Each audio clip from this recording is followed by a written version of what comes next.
I had hoped and expected to receive more information outlining the legal, factual, and moral justification for the attack. I was left somewhat unsatisfied on that front. The briefing lasted only 75 minutes, whereupon our briefers left. This, however, is not the biggest problem I have with the briefing, which I would add was probably the worst briefing I've seen, at least on a military issue, in the 9 years I've served in the United States Senate. What I found so distressing about that briefing was that one of the messages we received from the briefers was, do not debate, do not discuss the issue of the appropriateness of further military intervention against Iran. And that if you do, you'll be emboldening Iran. The implication being that we would somehow be making America less safe by having a debate or a discussion about the appropriateness of further military involvement.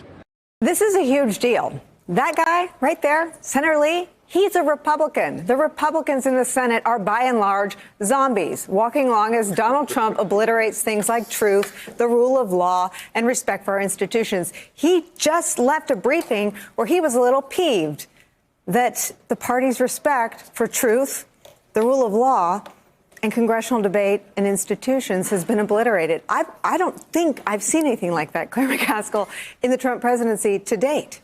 Yeah, I think they and Mike Lee won't be the only one that's upset. Yeah, we've got some reporting. It's Mike Lee and Rand Paul. Of course, Rand Paul's expected.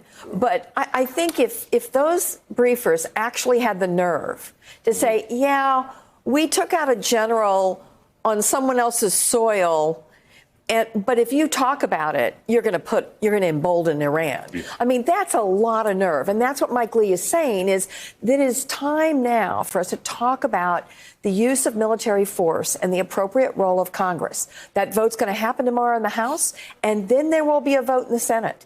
And well, can we just those briefers are America's Secretary of Defense, America's Secretary of the Pentagon, America's Chairman of the Joint Chiefs, and America's CIA. Those briefers weren't some schmoes from the CIA. And which, by the way, the Secretary of the Defense stood at the podium. I watched him, and he was asked, was the imminent threat weeks or days? And he said days.